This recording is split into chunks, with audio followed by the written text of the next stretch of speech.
Voilà, donc vous pouvez aussi, pour vous renseigner, prendre rendez-vous avec moi par mail.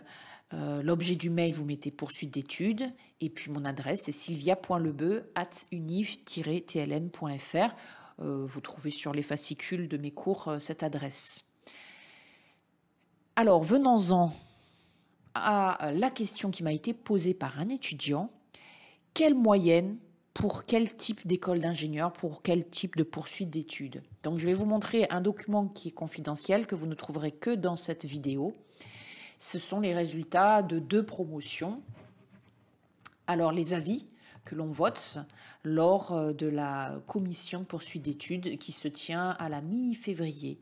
Donc, je réunis tous les enseignants du département et on vote par étudiant, par type de poursuite d'études, un avis entre très favorable, favorable ou réservé. Donc ici, vous voyez les types d'écoles. Alors attention parce que ça change, ça peut changer d'une année sur l'autre, hein, la classification des écoles par groupe A+, A, B, C ou D. Donc ça peut changer. Supélec et l'INSA de Lyon, c'est vrai, sont souvent en A+, enfin pas souvent mais tout le temps, depuis toujours. Voilà. Ici, vous avez la licence universitaire qui est une poursuite d'études assez plus théorique, moi je dirais, que les écoles d'ingénieurs, en tout cas de groupe ABCD, la licence professionnelle et puis la préparation ATS. Alors la préparation ATS, c'est dans les lycées, 1 an de préparation pour les étudiants qui n'ont pas eu d'avis suffisant pour poursuivre en école d'ingénieur, qui ont été refusés en école d'ingénieur et qui souhaitent malgré tout de venir, en tout cas poursuivre ses études en école d'ingénieur. Donc voilà, vous pouvez suivre avec les BTS une année de préparation. Mais en général, c'est très rare que nos étudiants poursuivent en prépa ATS. Pour tout vous dire, il doit y en avoir un tous les 5 ans. Voilà, parce qu'en général, les étudiants ont quand même gain de cause. Voilà, alors je vous le montre, ce tableau pour la promotion numéro 1. Alors pourquoi je vous montre 2 promotions? Parce qu'en fait, vous verrez que d'une année sur l'autre, suivant les moyennes, suivant la promotion, ça peut changer. Donc là, on a par exemple 6 avis très favorables de A+, jusqu'à prépa ATS, bien entendu. Et puis d'autres années, on peut avoir que 2 ou un seul avis très favorable. Voilà, on peut aussi changer nos façons de procéder d'une année sur l'autre. Par exemple, vous allez voir... Alors attendez, je vous fais défiler un petit peu quand même les avis. Je suis allée vite là, voilà, là, d'accord. Voilà, donc ça c'est toujours la promotion 1. Voilà, donc vous allez voir aussi, ici pour la promotion numéro 2, que nous avions décidé d'ajouter une colonne, la colonne du nombre d'absences injustifiées. Donc faites attention à bien justifier tous vos absences à l'IUT, puisqu'elles sont inscrites dans la fiche d'avis de poursuite d'études que vous verrez par la suite de cette vidéo. Ici, cette année, nous avions décidé de voter séparément pour Supélec, un avis pour Supélec, pardon, j'arrive plus, j'en bafouille. Donc on mettait une étoile ici pour les étudiants qui avaient eu avis très favorable, en plus du groupe d'école A+, pour Supélec. Voilà, donc cette année-là aussi, les étudiants qui avaient trop d'absences injustifiées, eh bien on avait mis avis réservé partout. Voilà, bon, sauf pour la licence professionnelle, parce qu'on estime qu'en licence professionnelle, en général, à partir du moment où vous êtes susceptible par rapport à vos résultats d'avoir votre DUT, votre licence professionnelle, en général, on met un avis très favorable. Voilà. Donc ça, c'est pour la grille des résultats. Alors maintenant, attendez, j'essaie de revenir. Voilà, à la vue. Une fois que vous êtes bien renseigné, donc ça, on va dire que c'est à peu près jusqu'au mois de décembre, vous allez élaborer une stratégie. Alors une stratégie par rapport à vos dossiers de candidature. Par exemple, en plan A, vous allez donc candidater pour plusieurs écoles d'ingénieurs, donc suivant vos résultats de A+ jusqu'à CD, groupe A+ jusqu'à groupe CD. Plan B, ça peut être, vous allez candidater pour une licence universitaire et puis vous vous dites, après la licence universitaire, je pourrais à nouveau candidater pour une école d'ingénieur. Et plan C, vous pouvez tout simplement candidater pour une prépa ATS. Voilà, ça c'est pour l'étudiant qui souhaite absolument poursuivre ses études en école d'ingénieur. Ensuite, vous pouvez aussi avoir comme plan A, candidater pour KEDGE, vous savez, l'école de commerce, KEDGE, pour devenir technico-commercial. Plan B, une licence professionnelle commerciale pour après éventuellement repiquer sur l'école de commerce, KEDGE par la suite.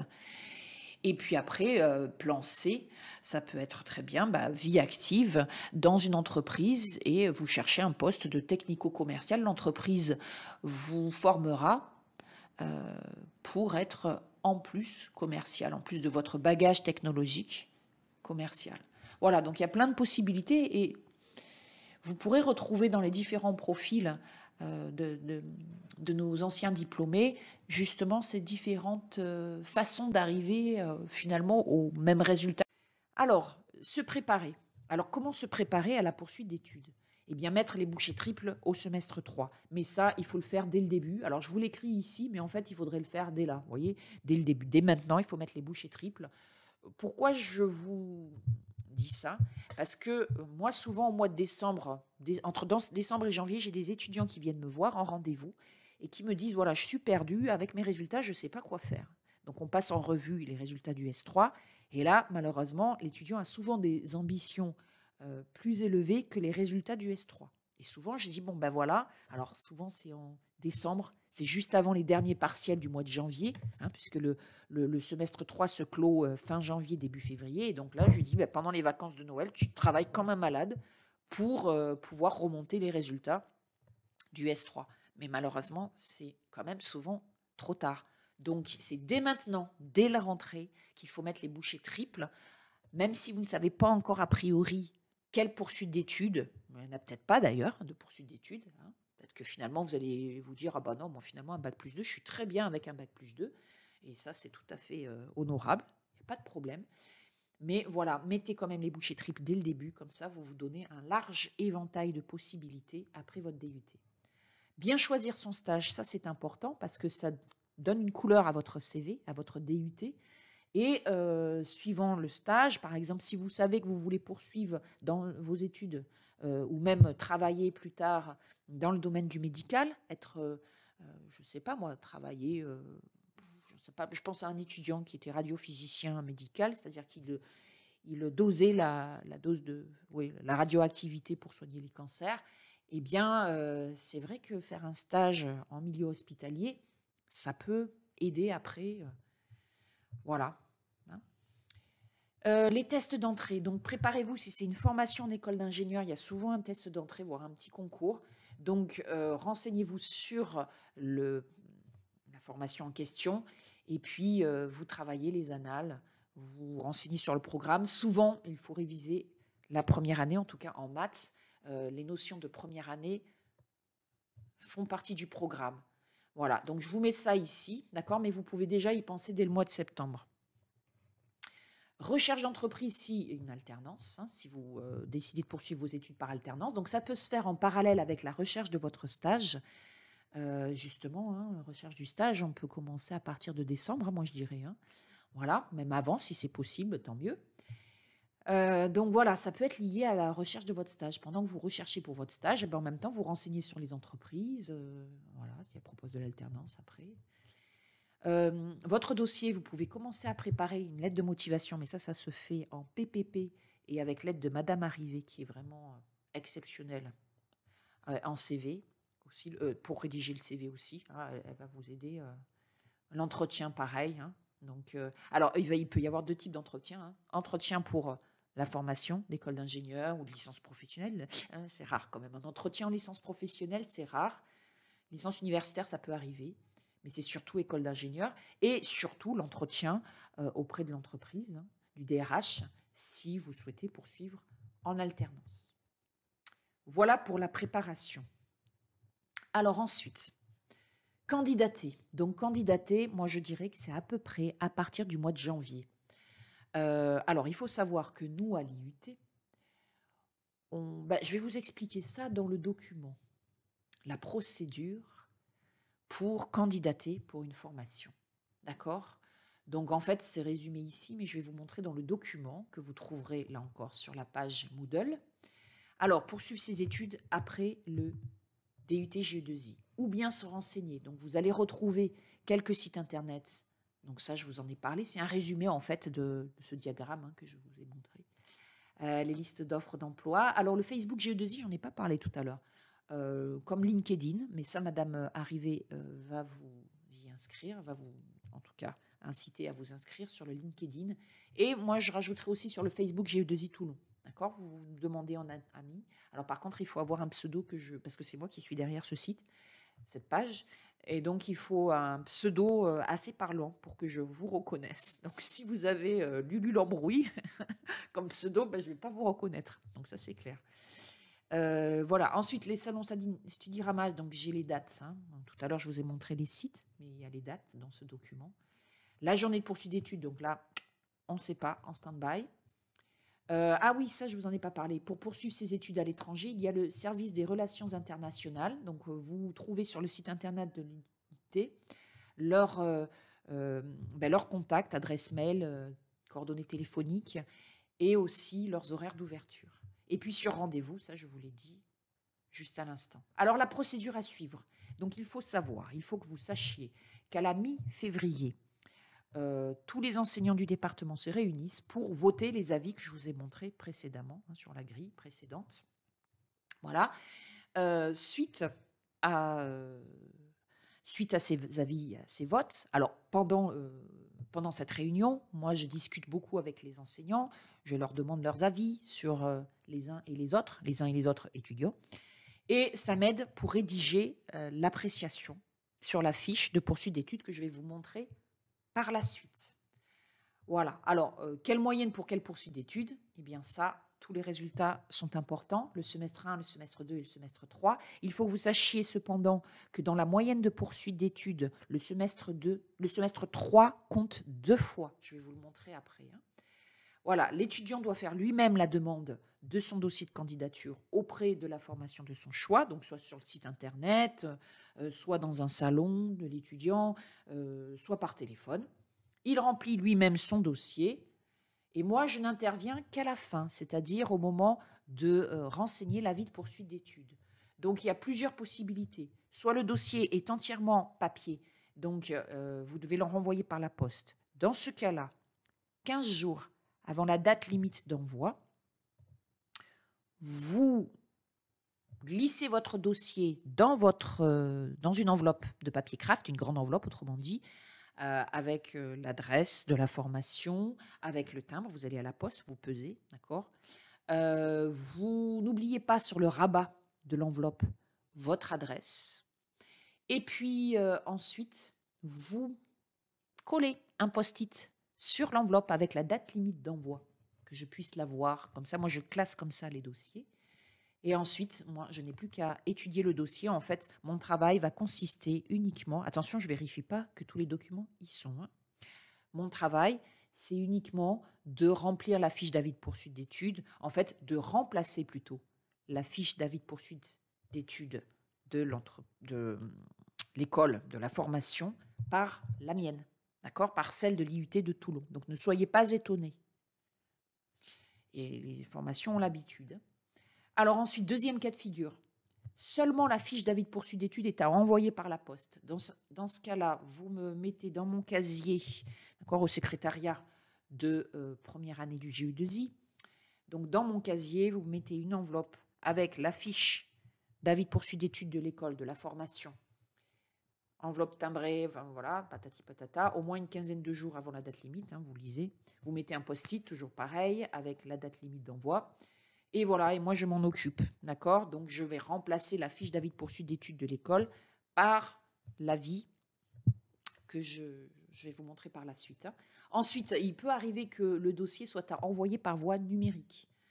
Donc, soit l'étudiant me demande à ce moment-là par mail son avis de poursuite d'études.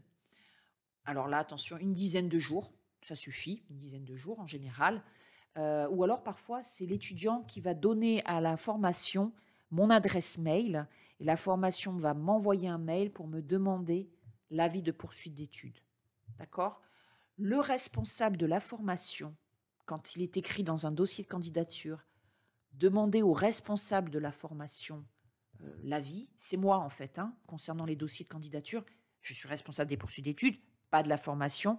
On est bien d'accord, c'est monsieur le RED qui est responsable de la formation. Mais pour tout ce qui concerne les dossiers de candidature, c'est à moi qu'il faut s'adresser. D'accord? Vous devez vous adresser à moi. Voilà, alors j'en viens à la fiche d'avis de poursuite d'études. Voilà, à quoi elle ressemble. Voilà, donc ça, c'est ce document-là que je vais glisser dans votre dossier de candidature. Vous voyez hein, ici, voilà, je vous laisse lire. Vous avez les moyennes par semestre, par UE. Vous voyez ici comment est calculée la moyenne. Hein. Semestre 1 plus semestre 2 plus 2 fois le semestre 3. Et c'est pareil pour toutes les moyennes ici que vous voyez là. Donc attention, le semestre 3 est vraiment important pour la poursuite d'études. Ensuite, vous avez la grille, hein, les votes des avis de poursuite d'études. Et puis à côté ici, le nombre d'avis votés dans la promotion.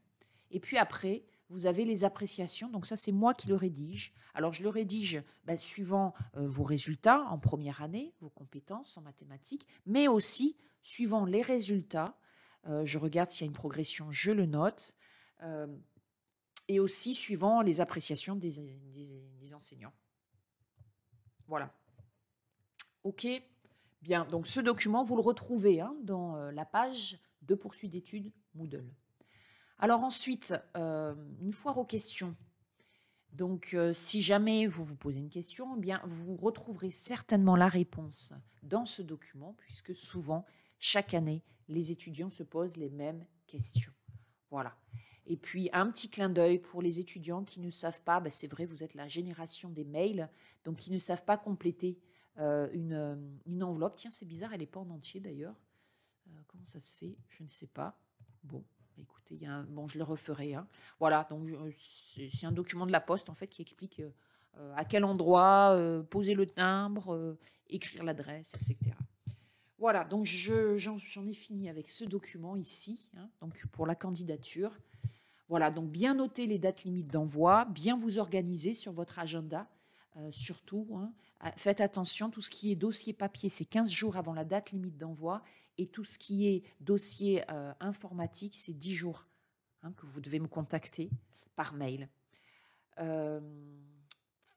Voilà, je ne sais plus ce que je voulais dire, mais ça va me revenir. Ah oui, pour les lettres de recommandation. Alors, dans certains dossiers, on vous demande de glisser 1 ou 2 lettres de recommandation. Enfin, on ne vous donne pas forcément le nombre. D'ailleurs, moi, je vous en conseille 2. Je vous conseille d'en donner 2. Alors, ça peut être soit les enseignants, vos enseignants. Alors, tant qu'à faire, si c'est une école d'ingénieurs en informatique, les enseignants d'informatique, hein, tant qu'à faire. Voilà, si c'est une école d'ingénieurs en électrotechnique, l'enseignant d'électrotechnique, etc. Bon, si c'est plus théorique, il faudrait peut-être l'enseignant de maths.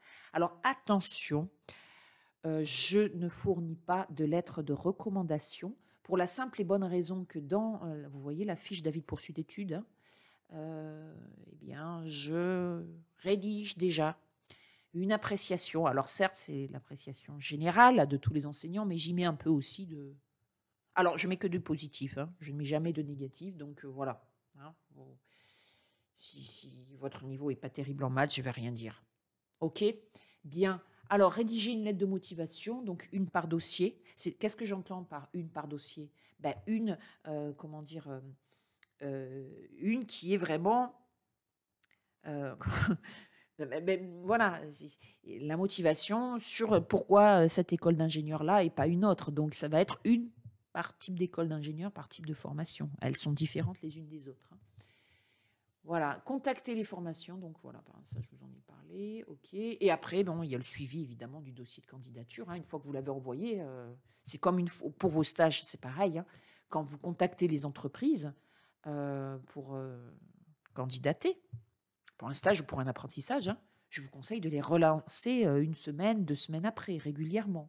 Ça montre que vous êtes motivé d'une part, et puis aussi, ça vous permet de vous concentrer sur d'autres recherches si la réponse est vraiment non.